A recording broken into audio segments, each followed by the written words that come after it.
பெரிய வாக்குவாதத்துக்கு அப்புறமா மல்லியும் விஜயும் சேர்ந்து சரி எப்படியாவது வெண்பாவை தேடி கண்டுபிடிச்சலாம், ஏதாவது பண்ணலாம், கிளம்புவோம் அப்படின்னு சொல்லி ஒரு ஆட்டோவை பிடிச்ச 2 பேரும் கிளம்பி போய் தேடிட்டு இருக்காரு. எங்கன்னு போய் தேடுவாங்கன்னு எனக்கு தெரியல. பாவம் வெண்பா, ஏதோ ஒரு லேடி வந்தாங்க அவங்கள நம்பி போலான்னா அந்த லேடி பயங்கரமான திருட்டு பொம்பளையா இருக்கு, புள்ள பிடிக்கிறவளா இருப்பா போல. இந்த குழந்தைய எங்கேயும் விட்டுறக்கூடாதுடா, இந்த இடம் யாருக்குமே தெரியக்கூடாது, பத்திரமா பிடிச்சி வைங்க அப்படின்னு அவங்க அடியாட்கள்ல சொல்லிட்டு இருக்கா. அவனுங்க என்னடா இருக்கிறவனுங்களாம் ரொம்ப முரட்டு பீஸா இருக்கானுங்க. பாவம் அந்த குழந்தைய என்ன பண்ண போறாங்கன்னே தெரியல. இவனுங்க என்னதான் பிளான்ல இருக்காங்க, இப்படி எத்தனை கும்பல் திரியிறானுங்கன்னு தெரியல. சொத்துக்காக புள்ளைய கடத்துறது, தன்னோட பகைக்காக புள்ளைய கடத்துறது, அதுக்காக கடத்துறது, இதுக்காக கடத்துறதுன்னு சின்ன குழந்தைங்க வாழ்க்கையில ஏன்னா இப்படி விளையாடுறாங்களோ தெரியல. மல்லியும் விஜயும் சேர்ந்து ரொம்ப டென்ஷனா தேடிட்டு இருக்காங்க. வர வழியில அந்த ஆட்டோக்கார்ட்ட பேசிட்டே வரும்போது சரி என்கிட்ட போட்டோ இருக்கு அப்படின்னு சொல்லி விஜய் போட்டோ காமிக்கிறாரு.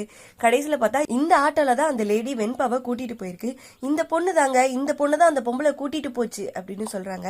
எப்படியோ ஒரு லீடாவது கிடைச்சது. இதை வச்சு மல்லியும் விஜயும் எப்படியாவது போய் வெண்பாவை சீக்கிரமா கண்டுபிடிங்க. கண்டுபிடிச்சாங்களா இல்லையா, என்ன நடந்ததுன்றத எபிசோட் ஃபுல்லா பார்த்து தெரிஞ்சுக்கலாம். டேய், இந்த இடத்த பத்தி யாருக்குமே தெரியக்கூடாது.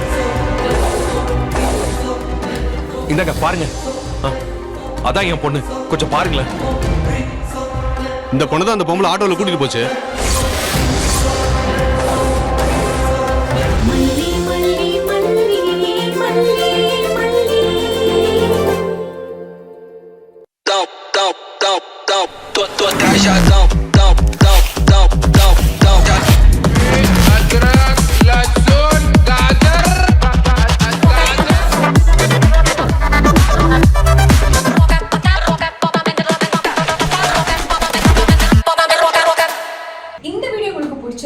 லைக் பண்ணுங்க, ஷேர் பண்ணுங்க, காமெண்ட் பண்ணுங்க.